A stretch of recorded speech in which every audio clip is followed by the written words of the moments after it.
the road site. So it was not necessarily a very structured provision by you would say, the powers that be. Meanwhile, Ed Moxey was appointed chairman of the Cultural Committee of the Independence Secretariat in January 1973 to be responsible for all matters relative to the Independence Cultural Program. At a lively meeting at the Uriah McPhee School, while discussing the school's input, it was decided to begin a fundraising program for a museum and art gallery. Well, I was president of the Bahamian Union of Teachers, 72-73. Oh, sorry, vice president and president-elect. And we had a meeting with all the teachers, with the Ministry of Education, as Independence approached, to determine what the youngsters, the young children could do as a contribution to the nation for independence. And it was agreed that the children and the teachers would make a contribution towards a museum of some kind. The teachers pledged a half-day's pay, and each school in both the private and public sectors were to hold a fundraising function. The students pledged one day's lunch money. In fact, we managed to raise almost $60,000 before independence. The goal was $90,000, and the idea was that we would continue fundraising after independence, because we obviously didn't make the amount that we'd set out to make, but that we would see the project to its conclusion, because we felt that the museum, the village, would be a good thing for the children. Many of them had never been to one of the family islands, and we thought we could recreate in Nassau a village that was typical of Family Island, that they would get a sense of the way their fathers and grandfathers, perhaps, their cousins on the islands, the way they lived. And we thought also it'd be useful historically, that it's a point in time where you have the artifacts which would show what life was like in the villages. We thought also it could also be useful as a tourist attraction. Persons who came to the Bahamas and wanted to see what life was like in the other islands other than New Providence, that they wouldn't have to go there, they could go to the village and get a sense of what life was like on the islands. So we thought it would be a very useful thing to be involved in and to raise money for. It was later determined that the unit would cost approximately $100,000. Donald Cartwright and Pat Ramey would be extremely generous and draw the plans free of charge. The ubiquitous Gene Vanderpool constructed the building at a huge discount. The center would have 6 major areas. The movie room, where background films would be shown as preparation for current exhibits in the research center. The homestead, where Bahamian life and customs of years gone by would come to life again. The art gallery, where art and craft exhibits, mounted by local artists and school children, would be the ultimate development of true Bahamian art and the growth of Bahamian artists at the same time as it preserved and projected Bahamian culture. The terrace and culture garden, where culture would be portrayed through the medium of local sculptures and would provide new learning experiences even as visitors decided to rest under the brilliant blue skies. The Historic and Document Center, where special exhibits would be mounted from time to time in conjunction with the archives. Various historical exhibitions that would also change constantly would share the spotlight with a Black history collection and would be supplemented by lectures prepared by primary and secondary school students and the administrative personnel to administer the center. On July 9th, 1973, the pre-independence National Arts and Crafts Exhibition was opened at the site. Sadly, after independence, indifference and in some cases hostility set in, and the village was eventually abandoned.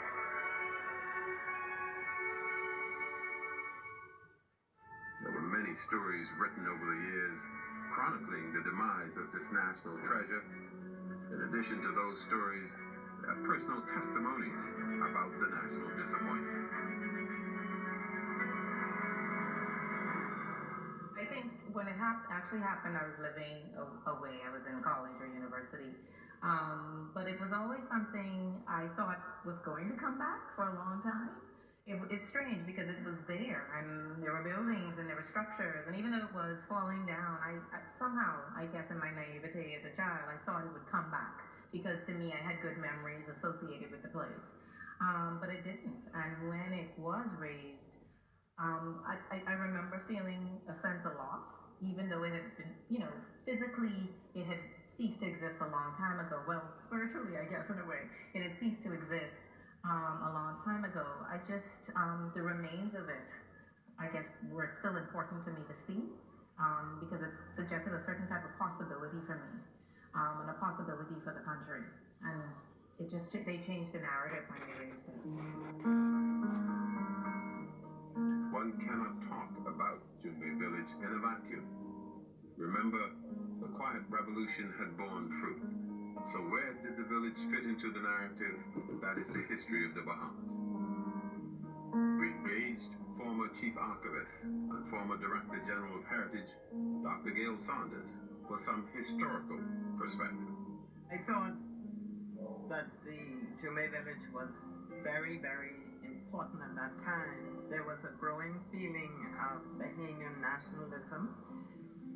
There had been, during the 60s and would be in the early 70s, a great outpouring. People like Susan Wallace and Pat Ramming were writing. The drama circle and university players were performing.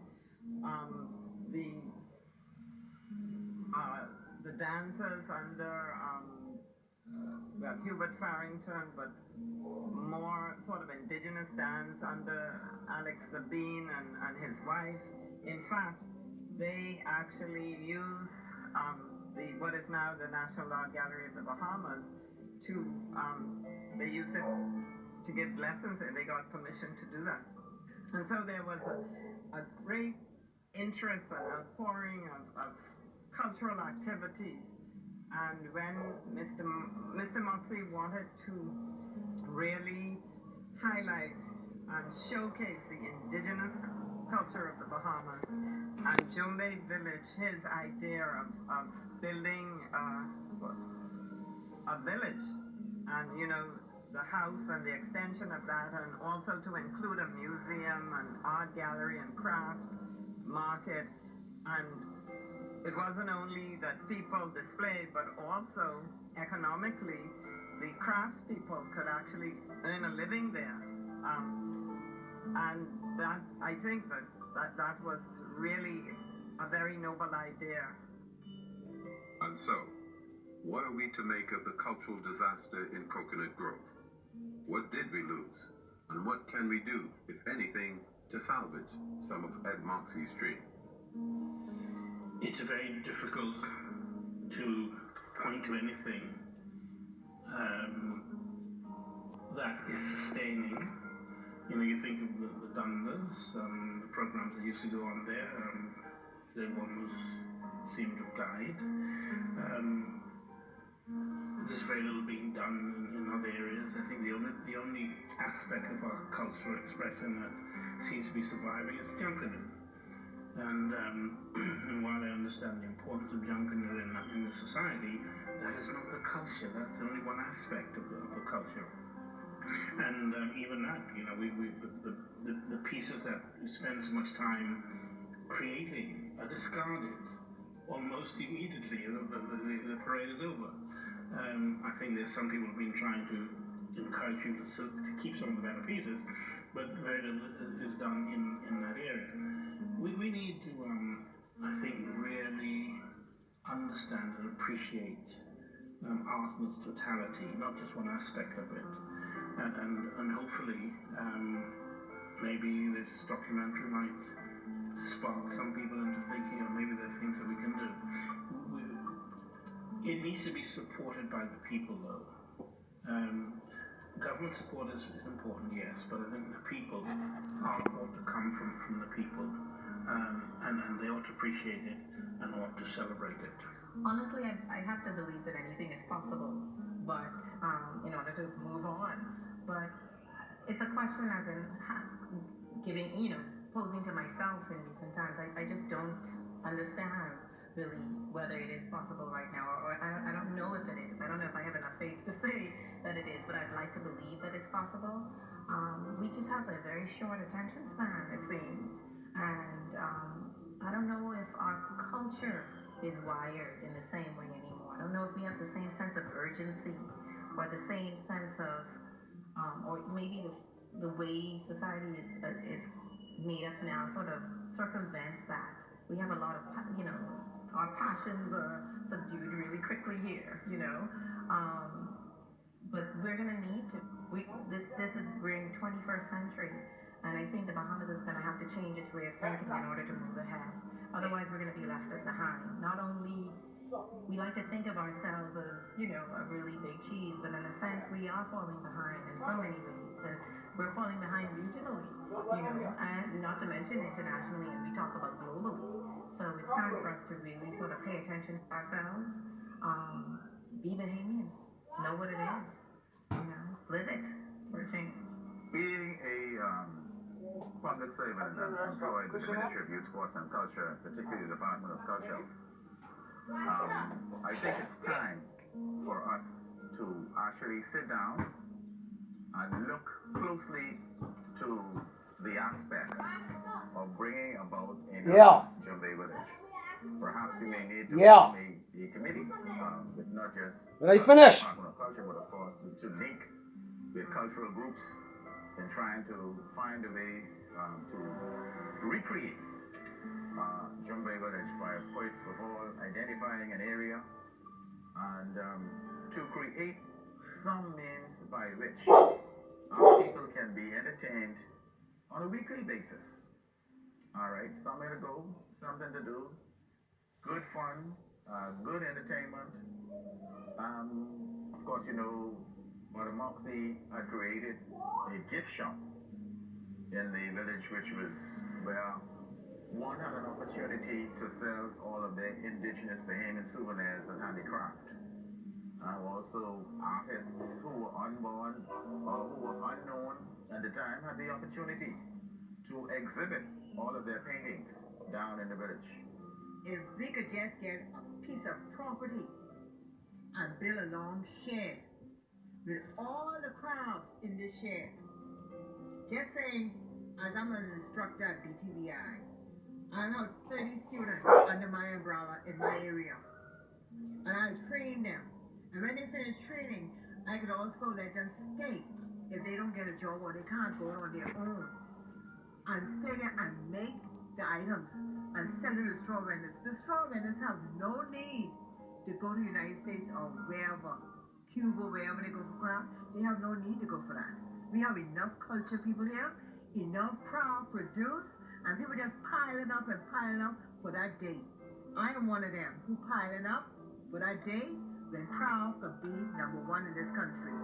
We replace Jumbay Village in the building of new institutions that help to connect us, reconnect us to our past, to our history. Art and culture and heritage are our most important tools in rebuilding our nation. Heritage because it connects us to our past and teaches us how our ancestors survived in these islands, what buildings they built and what clothes they made and what food they ate. Culture is that which teaches us about not only who we are, but teaches us about what we do every day to be able to live, what we eat, how we praise, how we sing, how we tell our story, how we pass on traditions from one age to the next, one generation to the next generation. And art, of course, is that very personal expression of ourselves that is unique and special, that has been influenced by the culture and the heritage of our people. What connects you to me is that we share that heritage and that culture. And whether you make your art as a producer of this film, and I make my art telling the story as a painter, as an architect, as a writer, we connect because we share in that bond. Kayla Lockett Edwards reminds us that all of we is one family. And that's at the root of why Jumbe Village is so important, because it causes us to see our relationships to each other in a very powerful way.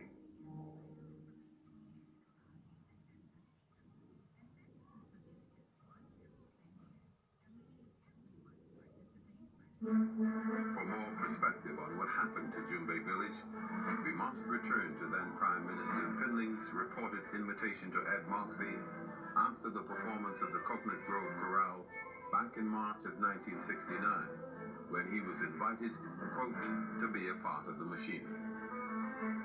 According to Moxey, he accepted an appointment as Parliamentary Secretary for Community Development in 1970 and was attached to the Prime Minister's office. I went to see the Prime Minister to find out exactly what he had in mind for me to do. And he pointed to an office two doors down from his office, and said to me, "That is where I want you to operate from." And I said, that is all you have. That is the space, two doors down from you, and a 9 by 12 office. I said there, I said, that doesn't look much like community development to me. I was concerned, and I went downstairs to Mr. Carter Francis and told him what was being offered. And I told him that I don't think that is sufficient space for me to operate from. And I needed not really an office, but I needed an office and a machinery. And I was looking for such space, but I was disappointed with what the Prime Minister offered. And he said to me, I think I could help the situation. And he gave me a space in Centerville at overhead of the Spotless Cleaners, where there was ample space to set up the machinery that I thought was good enough for a community development program. I then set to draft up a proposal calling for an administrator to assist me, and of course some officers in culture and social development. I also sought from the United Nations Community Development Program in which was stationed, the UN department was stationed in Trinidad. We made contact with the offices in Trinidad and asked them for some assistance. They immediately dispatched a officer who came to Nassau along with my chief executive. We developed a community development program. The comprehensive community development program called for the holistic approach of community development, and that particular program was sanctioned by the PLP in the 1971 convention. The assignment had come after a September 1971 letter from Moxey to Penley, in which Moxey pointed out his creation of a community development program and the need for, quote, urban renewal to become a community development responsibility. And I see no reason why we cannot develop a self-help scheme and be well on the way shortly. Like schools, the community centers must play an important part in the development of our nation. Therefore, our government should take the responsibility of building and looking after our community centers. The proposed Jumbe village may very well be the answer to the economic participation. Moxey's letter painted a picture of businesses growing together and ending the massive struggle to survive. It was here that he outlined his vision for what would become a pivotal tool in youth development for governments going forward. It was now time, he said, for the establishment of a Ministry of Youth and Community Development. Quote, following the pattern of our Caribbean neighbors, I humbly beg that you use your high office to put community development in its right perspective, clearly defining its responsibilities. I am convinced, said Moxey, that putting this machinery under anyone else will only further retard the progress of our people, end quote. Anyone else, as in, quote, any other ministry. Moxey says to this day, he isn't sure whether or not the wording of this particular missive was further used to discredit his intentions. A ministry was eventually established and would gain fame under former MPs Kendall Nottage with Numero Uno, the late Peter Bethel with the Bahamas Games, and Algernon Allen with Our Little Darlings, but a ministry focused on community development envisioned by Moxey never materialized. The move to create a ministry of development was embedded in the philosophy and the program which was sabotaged in 1973. And the fact that they made an effort to establish it was only window dressing and had no meanings whatsoever. A waste of time, a waste of money, and they kept on fooling the Bahamian people. By this time, Jumbe village is taking shape. So is the Coconut Grove Community Center, all under the able direction of Ed Moxey. Enough to convince new Minister of Education Livingston Coakley that this program developed by Moxey should take on a national hue. Coakley approved the program in July 1973. Also by this time, Carlton Francis had run afoul of his former colleagues and had been unceremoniously dismissed from the cabinet of Lyndon Pindling and replaced by Coakley. A cabinet paper was prepared by former Undersecretary in the Ministry of Education, Mr. Crispin Benjamin, in November of 1973. The paper sought the approval of the cabinet for its inclusion in the 1974 budget. In part, that paper said the government, in keeping with its policy that, quote, community development must play a vital role in the development of this nation, specifically mentioned in the White Paper for Independence, that, quote, community development centers will be progressively and systematically established in densely populated areas to cater for prenatal and postnatal needs, child daycare needs, and the recreational needs of the people. It further strongly recommended that Head 40, formerly Sports and Recreation, should now be designated in the 1973 estimates under the Head 38 as Community, Youth and Cultural Development.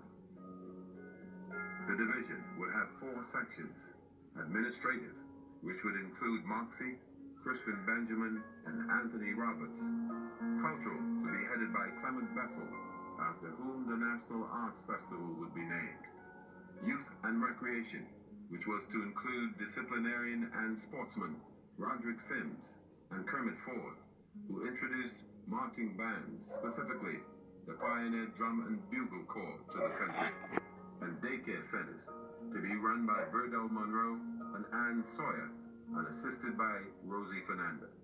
Ed Moxey would never get to pilot this ship. The first week in December 1973, PLP members of the House of Assembly and Senators were summoned to the Cabinet Office for discussions on the approved budget. Moxey says, as the discussions progressed, it, quote, became painfully evident that the Cabinet-approved Community Development Program of the Ministry of Education and Culture was excluded. I was devastated. And I mean devastated, because I began promoting the Community Development Program from 1967. And I thought that the government itself would receive that Community Development Program with open arms. And when I heard that the program was scratched from the budget, I thought that I looked in the future, and I said to myself, this country is going to the dogs. A few days later, on December 12, 1973, the House met to debate the 1974 budget. Ed Moxey mounted a vigorous protest in and out of the House of Assembly. As the finance minister read the budget communication, Moxey marched into the House of Assembly bearing 2 placards, protesting what he believed was a betrayal of the trust of the nation. One of them read, "Mr. Deputy Prime Minister, why do you cut off the youth and Jumbe Village from government funds?" The other read, "Mr. Prime Minister, how much do you care? Help save the people." Prime Minister Pinling was not amused and immediately requested his resignation as Parliamentary Secretary. Moxey immediately complied, but his supporters were not amused either. As a result of Moxey's resignation, many of his young supporters requested what turned out to be a, quote, hot meeting with Prime Minister Pinling and Deputy Prime Minister Hanna, both of whom came to the unfinished auditorium at Jumbe Village to hear them. According to Moxey, the meeting ended in an uproar when the Deputy Prime Minister, who was the Minister of Finance, could not produce the evidence on the funding for Jumbe Village. I was a student still in high school, and I remember that there was at least 2 meetings that were held at the auditorium in which Pinling and Hannah both spoke.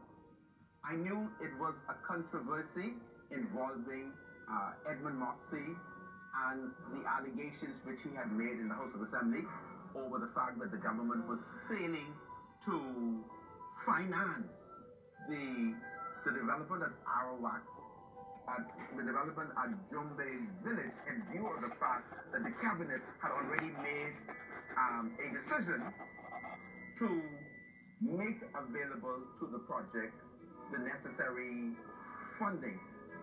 Jumbe Village would continue to make headlines when in April 1974, an attempt was made to take the village to Fort Charlotte.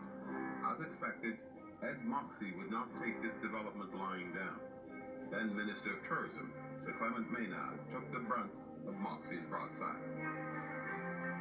Moxey told the Tribune's Mike Lothian that his march to Maynard's office in Nassau Court, quote, barefoot and bareback, symbolizes the poor people he represents over the hill. The bloody handkerchief, he added, represents the blood from the bruises and scorches that Maynard has inflicted on me and my people. Maynard was not there, thereby avoiding a confrontation. But Moxey claims that his parliamentary colleagues were not kind to the Minister of Tourism and lambasted him over the idea.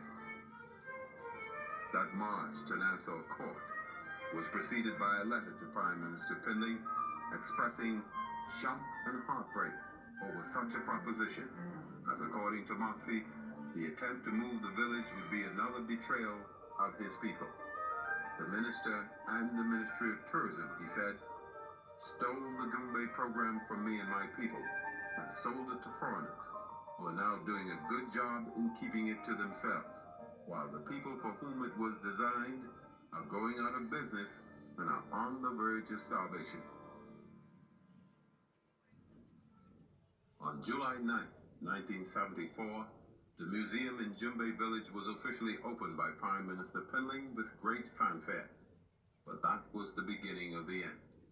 Those involved, like James O'Rourke, the curator-manager of the Jumbay Village Cultural Complex, said the signs of the village's impending demise were evident early on. I was sent to Port Royal in February 1987 to study museum, exhibition design, and graphics to enhance my skills in the mounting of exhibitions in the art gallery museum complex in Jumbay Village. And when I returned, there was no art gallery museum complex. It had been demolished. These events were also set in train by Moxey's unwillingness to abandon what he saw as the only hope of deliverance for the people. On the 29th of May, 1974, not satisfied with the prevailing conditions, Moxey had moved for a select committee to study the social, cultural, and economic plight of the Bahamian people. He organized a march on Parliament, which the PLP met with its own countermarch, organized from the office of the Ministry of Tourism. The party was shocked that its supporters were outnumbered on Bay Street for the first time. Something else unusual happened on the adjournment of Parliament that day. Moxey says Pinley was booed for the first time.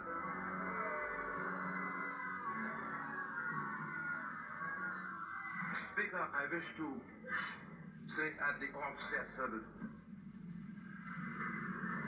I am a voice of a PLP crying in the wilderness for the PLP.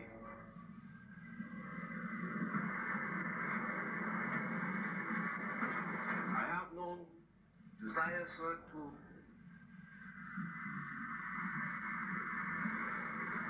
form another organization. I have no desire, sir, to become involved in any move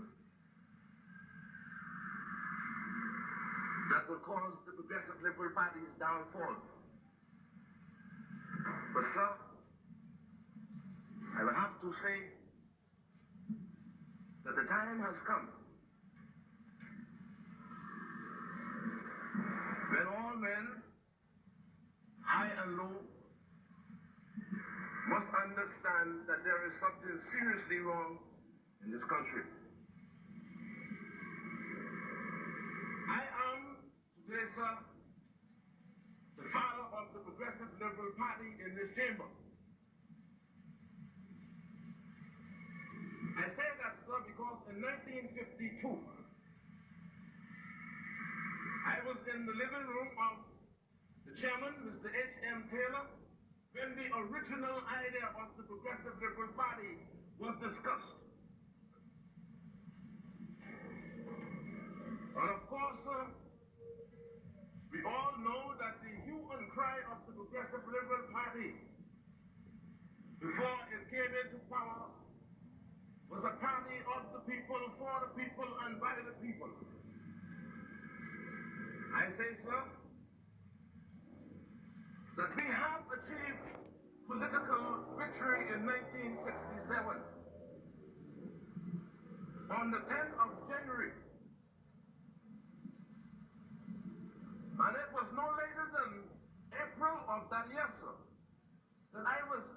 seriously concerned of the direction in which the Progressive Liberal Party's government was heading. Many of my colleagues can bear me out. I had several meetings at my house and expressed concern. And we tried desperately for 7 years, sir, to bring the Progressive Liberal Party's government into line of government for the people. Along with Arawak Home's Franklin Wilson, his committee would include the deceased Oscar Johnson, Cleophas Adley Sr., Cyril Tynes, Noel Roberts, and Carlton Francis. But their efforts would be rebuffed, and the committee's work would suffer the same fate as Moxey's other initiatives. He refused a request to change the report, but the then Deputy Director of Statistics, now Justice Neville Adley, did the job for him.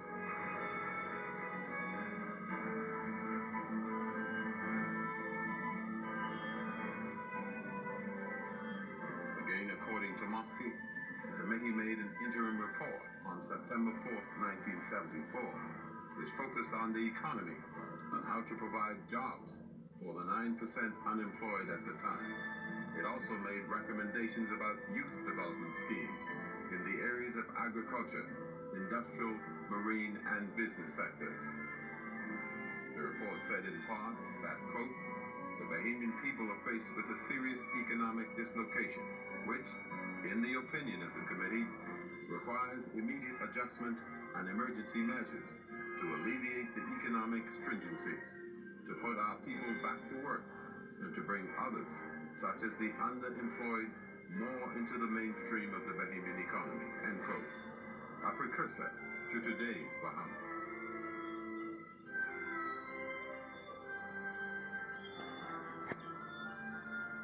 The committee used statistics and expert views and evidence provided by the Ministries of Agriculture and Fisheries, Development, Education and Culture, Finance, Labor and National Insurance, Tourism, Departments of Customs, Public Personnel and Statistics, the Central Bank, representatives from the banking and insurance community, construction industry, Nightclub Operators Association, trade unions.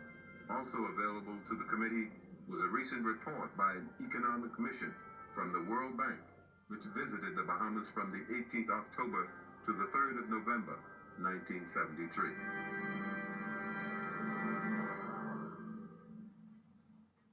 Two of the conclusions coming out of all of that data were that, one, the rising tide of unemployment, and two, the dwindling opportunities in the traditional areas of employment, and hence the pressing need to stimulate existing areas and create new ones. The committee also highlighted a, quote, disturbing factor. 1,800 youngsters would leave school in 1974. When it is considered that these youngsters have the benefit of only a general education, lacking in the majority of cases any vocation-oriented training, the adverse social consequences are not difficult to determine. Of import is the fact that some 10,000 jobs are needed almost immediately.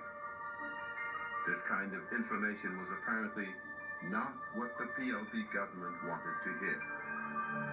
On October 2nd, 1974, writing under the headline, Moxey Balks as Government Moved to Kill Report, the Tribune's Nikki Kelly reported that Moxey refused to move for the adoption of his, quote, Plight of the Bahamian report after learning of the government's intention to kill it in committee.